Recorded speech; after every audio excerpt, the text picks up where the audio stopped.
Good morning po. Good morning everyone. And I'm on my way to LBC Quirino kasi magpapadala ako ng 2 kahon ng chili garlic oil balm for Abra. Ano yung Abra? Sana Abra Cadabra. Ito, bit ko kasi. Ang hirap i-taas kasi mabigat. So, it's past 11 in the morning and sobrang init na. And, hindi ako nagpayo. Hindi ako tatakot sa init. No? Wala akong pake kahit iba yung kulay ko. Kasi nga, hindi naman ako naguguluhan.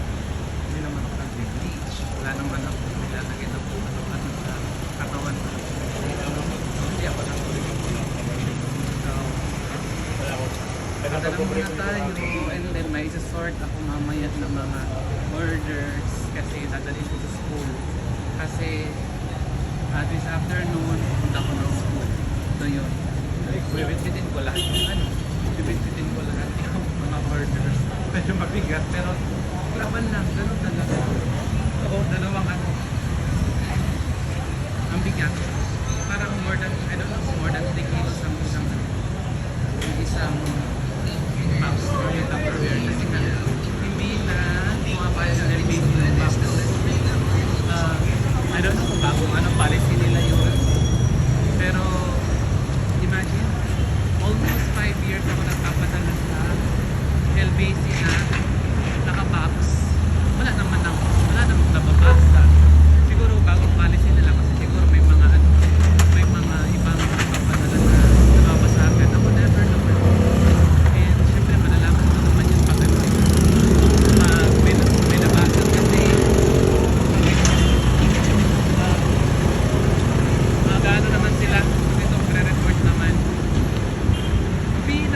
pinakamatagal kong incident na nabasagan ako is yung pag-deliver ng rider is baliktad. Yun. Eh, syempre, hindi na kasalanan yung hindi na kasalanan ng pagbabag namin. Kasalanan din ng rider or nung nag-deliver kasi nga baliktad. Imagine, ang sticker na sa taas, itataob mo ba naman? Diba? So, syempre, yung yung pressure mo, mababa. Siguro mabasa talaga yung yung boto. So yun. Anyway, dito na ako sa labas na LBC. Papadala muna. Let's go. Sir, naka-piso or 21, sir? Sige sa tela.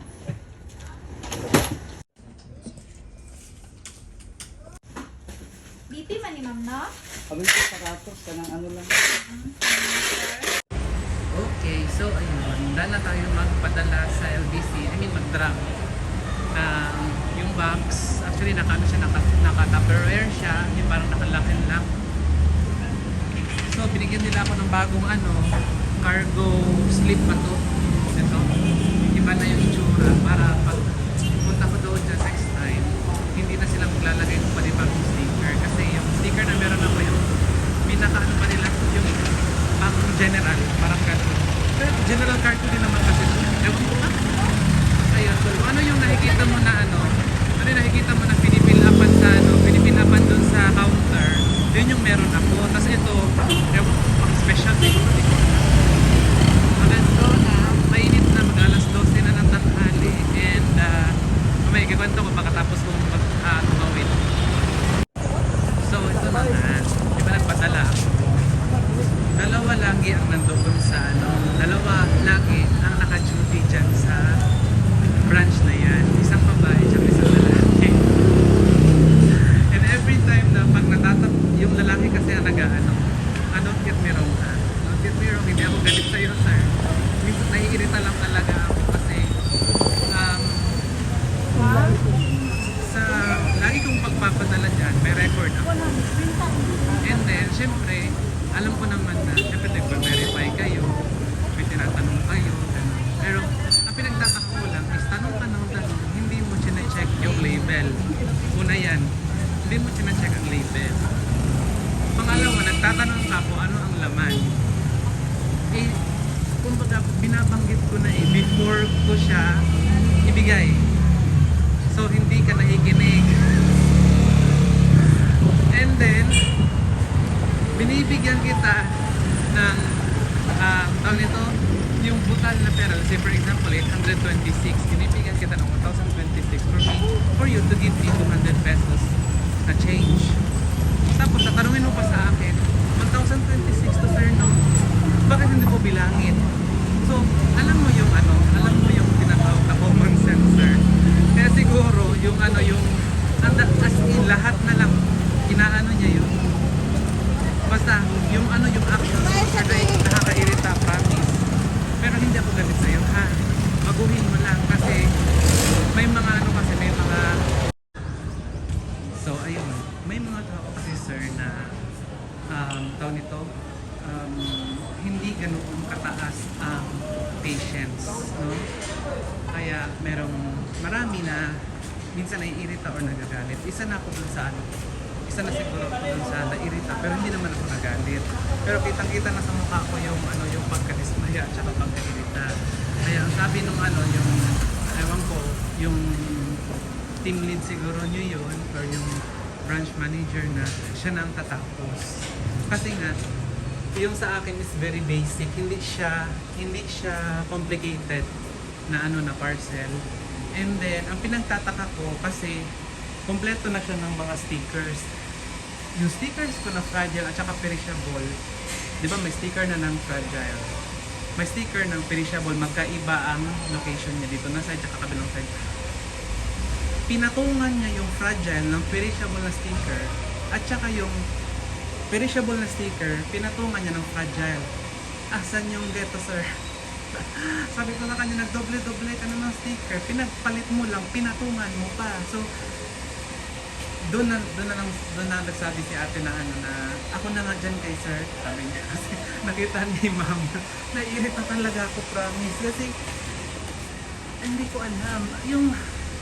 Walang common sense talaga, promise. Pero, I don't know if training siya or kasi sa tagal ko nagpapadala dyan at siya lagi nakikita ko, sir, dapat matuto ka sa mga mistakes na yung na-encounter mo everyday, no? Hindi yung nagkamali ka ngayon, bukas yun pa rin ang mali mo, sa susunod na araw yun pa rin ang mali mo, yun ang no.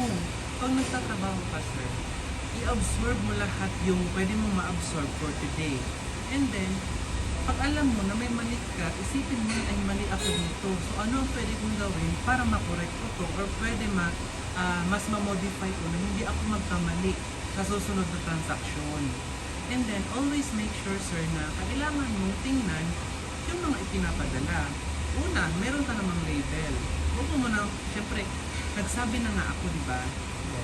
Okay lang yan kasi mag-verify ka, pero 2, 3 beses mo tatanungin, medyo medyo nakakairita, no?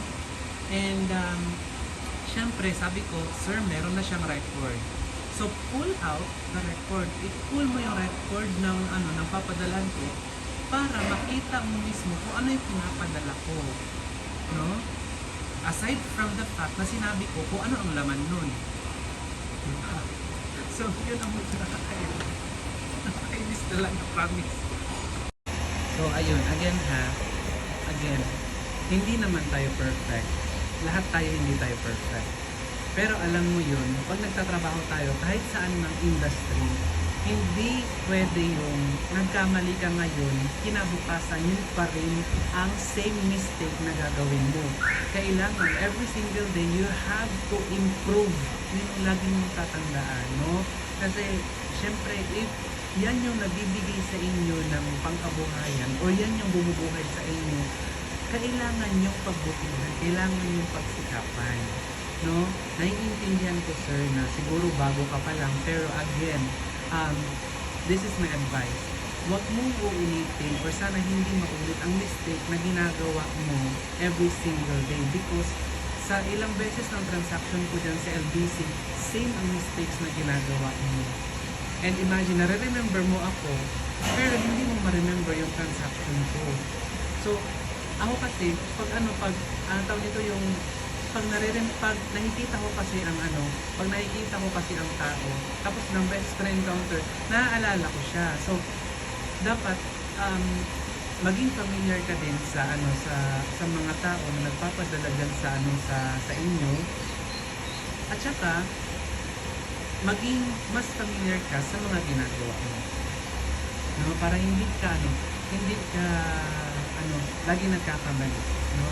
Buti na lang talaga si ate, yung kasama mo dyan, yung manager siguro dyan, is very patient, no? Kahit may ginagawa siya, sinasabi niya na, sige, ikaw na lang gumawa nito dahil ako magtatapos kay sir. Kaya niyang sumalo, pero baka dumating ang araw na, let's say for example, wag naman, hindi, bigyan lang kita ng scenario sir, ikaw lang mag-isa. Tapos si ate, let's say for example, may emergency na pupunta, ikaw lang mag-isa. And then, medyo maraming tao dyan. So, pag maraming tao, baka ma-overwhelm ka, prone sa mistakes. So, yun. Ano lang talaga yung tawag nito, presence of mind ka, no? Para hindi ka magkamali. And be familiar and challenge yourself talaga na isipin mo na itong mistake na to dapat hindi ko na magawa sa susunod. Yun. Diba? Ganito ako mag-outburst. Hindi ako nag-outburst doon. Nung nag-outburst ako dito lang sa video ko, and I never mentioned your names. And if makita mo man tong video na to, hindi ako galit sa iyo ha. This is just a challenge for you to improve yourself. No? Especially dyan sa trabaho mo kasi marami kang may encounter na tao every single day and you will not please everyone. No, hindi mo mag-please lahat ng mga tao. May mga tao talaga na masasama ako galit. So careful ka lang. So bibili mo na lang ako ng kape. Pampawala ng init ng ulo. Sure lang. Pampawala ng init. Again sir ha, hindi ako galit sa iyo. No? Sana pag nagpadala ako next week o sa mga susunod na araw, sana nag-improve ka na ng konti. No? Bili mo na tayo ng kape and again, ito lagi kong sinasabi, always choose to be kind. Kind ako kasi hindi naman ako nagalit kanina. Medyo nairita lang ako. Pero syempre siguro naramdaman ni ate. Pero again, hindi ko siya pinahiya. Hindi ako nagalit. Basta, yun. Choose to be kind. Kasi lahat tayo may pinagdadaanan, no? Iba-iba lang level ng pinagdadaanan natin. So always choose to be kind and always be a blessing to others. No? Maging blessing ka sa ibang tao. Ayun lang, bilhin muna tayo ng kape dahil nagpupuntahan pa ako later and kailangan ko pang ayos ng mga orders. So, bye-bye!